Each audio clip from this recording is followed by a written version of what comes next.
Do you find that we become more attached to our stuff the longer we sit with it? I'm just thinking of a friend that they were building, and so they moved out of their house. They put everything in a storage unit, and they had like a rental or something for a year, like a furnished rental.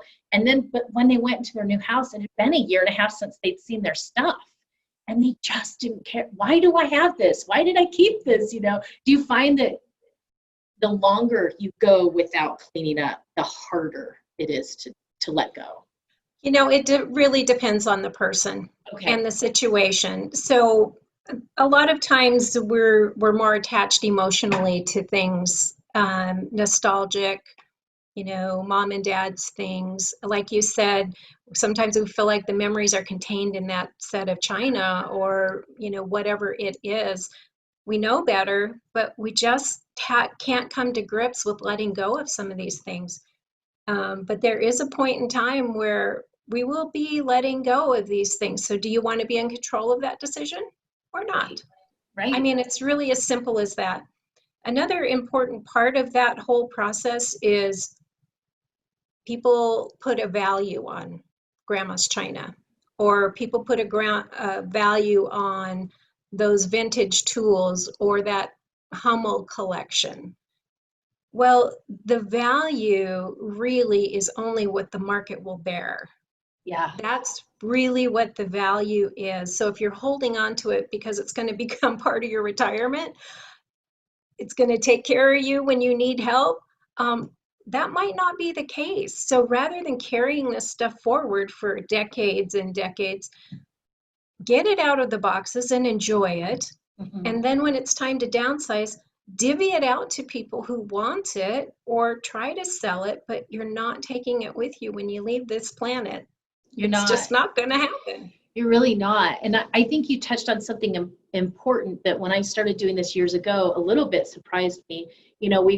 We'd help someone with getting rid of an estate and letting things go. And you'll find like the dusty rose dishware was really popular, and you'll see it on eBay for thousands or whatever. But the issue is there's not really buyers for it. Yeah. So it's for sale. Yes, you're going to see it for sale for thousands, but no one's buying that dish set anymore. And that's just an example. Maybe they're buying it now, but they're not. So you think it's got this huge monetary value, but if you don't have the right buyers, it's going to end up, being donated somewhere. That's exactly right. I mean, even a lot of consignment stores won't take those things anymore. So yeah.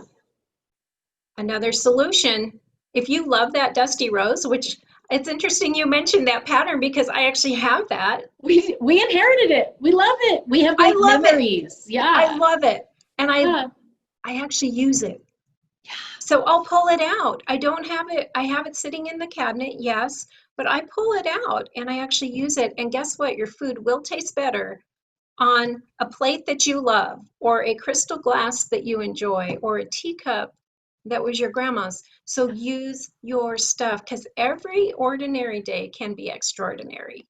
Yeah. So if the stuff gets broken, who cares? I mean, really, we don't want to be reckless, but at the end of the day, what are we saving it for? Yeah. Yeah. Sunday dinner at grandma's house. That's where we had Dusty Rose and we inherited it. And yes. I do not use it as much as you've inspired me, because truth is it's sat in my cupboard for years and what am I going to do with this? But we don't want to let it go, because I'm a mess that way. I probably need your help. I should be using it for our Sunday dinners and making our memories on it. Absolutely. Or breakfast or French toast or whatever. Just use it. I still have 3 teenage boys at home, so I'll probably just pull it out on Sunday. Yeah, maybe for those nights when they're gone. Right. And that they're not doing the dishes. But you see where you and I have placed value on this set of dishes. Could we use paper plates? Absolutely. Totally. I mean, we're going to eat the same food. Mm-hmm. But we have placed a value on those things that's personal to us. It's not personal to anyone else. So, going off to a consignment store, the other thing to consider, if that's the mindset, is I'll sell it. Who's going to manage that for you? Yeah.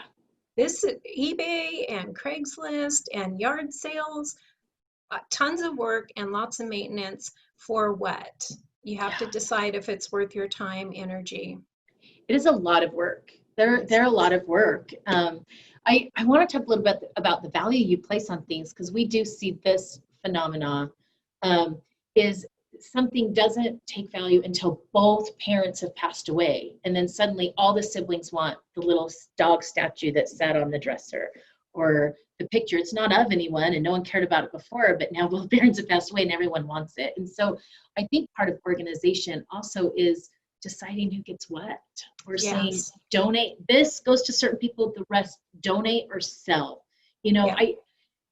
I think it's, you can't really predict what that few items will be that will bring down, you know, the ladle in the soup will bring down a Yes. family, you know, that got along otherwise. And so Yes. to I lay always that out as much as possible. I liken that to Grandma's recipe box. Oh, yeah.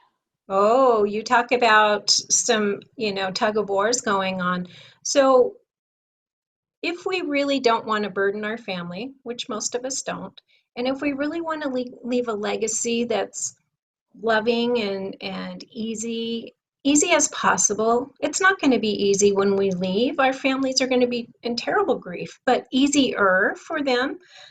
Then why not distribute those things now?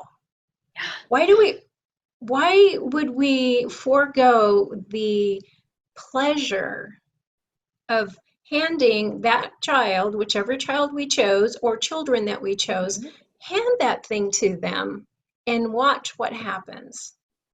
You don't need to die to enjoy this wonderful gift of passing things on, and it means so much more to the people. It means so much more to the survivors that you took the time to actually share the story, which we're losing a lot of stories. Yes. And I'm really big on family stories. Yeah. Make sure you're sharing the story of how these things came to be, and then pass them on. That is just sheer joy. Yeah. And the joy keeps giving and giving and giving. Now, don't get your feelings hurt if the people don't want it. Yeah. Because that's a reality. They have their own stuff. It's true. And again, you have placed the value on that thing, and it might not be the same value that your children or grandchildren have for it. So you have to kind of thicken up your skin because you might get some rejection. Well, and so that's someone that's willing to start doing that, which is important. But what about a child who has a parent that's really not wanting to organize their estate, or it is, we call it the talk. That's kind of my little nickname word over here, where, you know, our parents had the talk. I say this in almost every thing I record. Our parents had the talk with us when we were little, and it was uncomfortable and no one liked it, and it was always awkward. But now it's our time to have a talk with them, and it's about getting their things in order and their estate in order. And it's not comfortable to bring up. And why are you talking to me about this? Just like my teenage boys, why are you talking to me about this, Mom? But one day they're going to have a talk with me. Mom, we need to talk about, you're getting older and how to handle your stuff. How would you suggest someone approach a parent that really needs to find that order in their life? I'm going to back up a little bit. Okay, perfect. Estate planning is not just for old people. I submit that if you are young and you have anything of value, particularly children, you need an estate plan, and it should be organized. Now, if you don't have that and you're going to your parents and telling them what they need to do, back yourself up, get back in integrity, share with them what your experience was getting your estate organized and working with an attorney and all the things you did, and that you're willing to help them. It's just a much better approach than pointing, you need to. And we also have to. And it's easier. It's easier to deal with other people's than yourself, and to think about that for other people than yourself.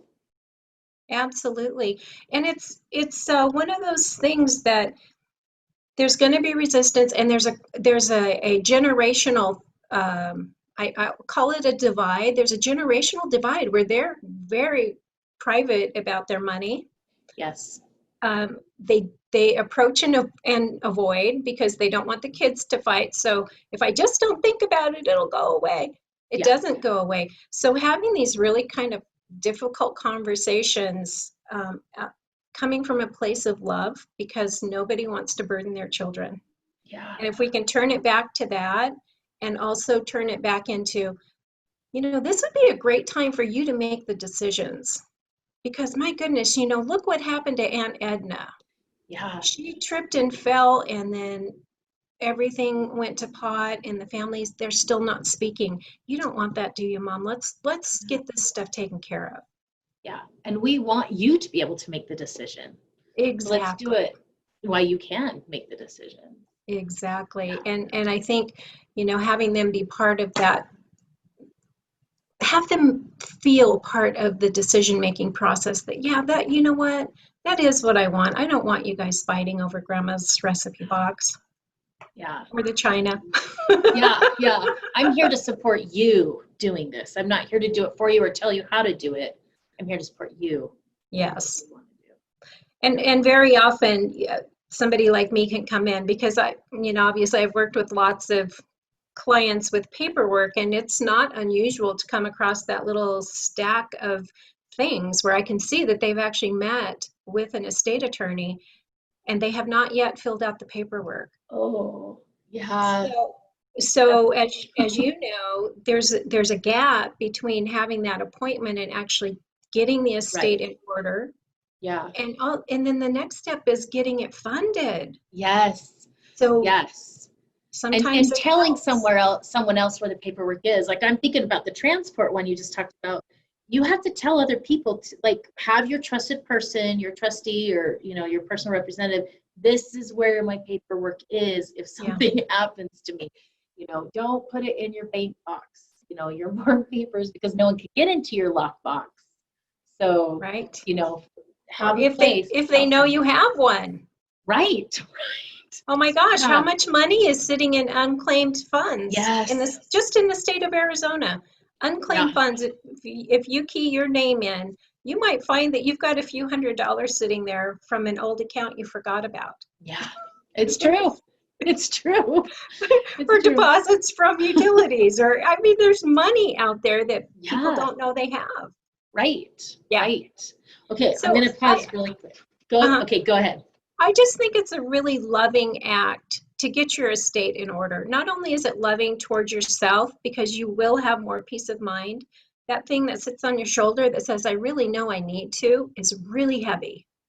So it's loving to you, but it's also loving for the people that come behind you.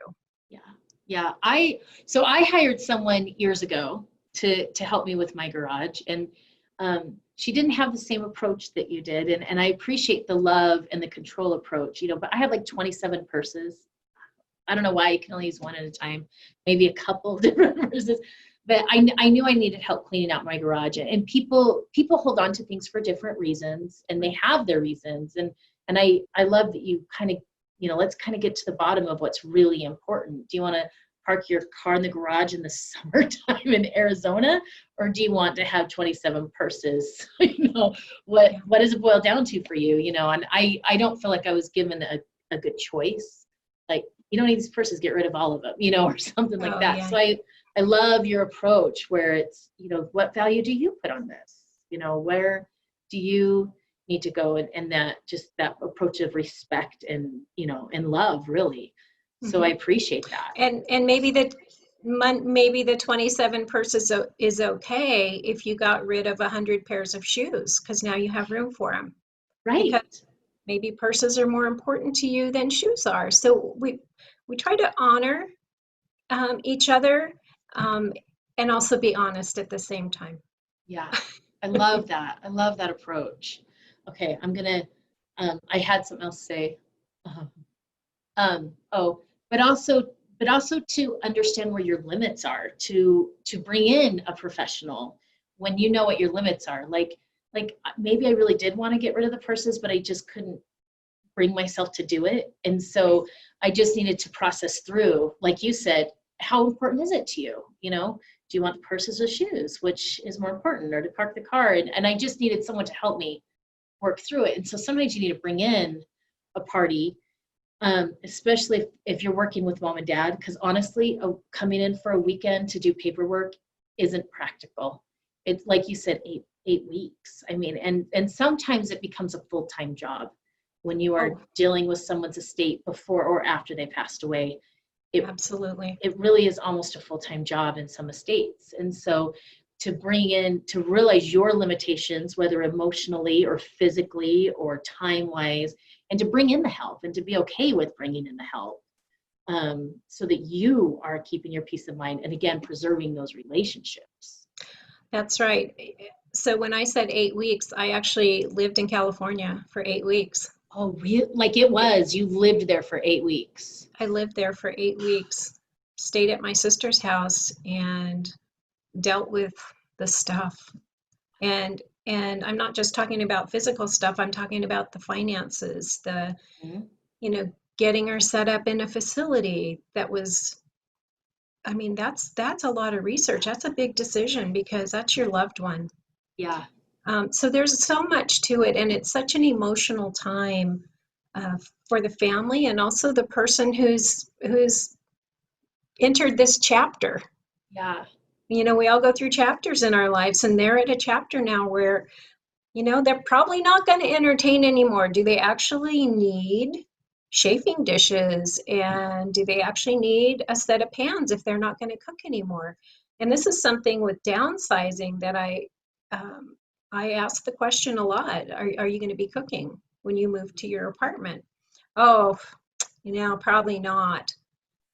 Okay, you just answered the question about whether or not we need to keep pots and pans. What if we kept one saucepan and a little skillet in case you decided you wanted to cook something? Would that be okay?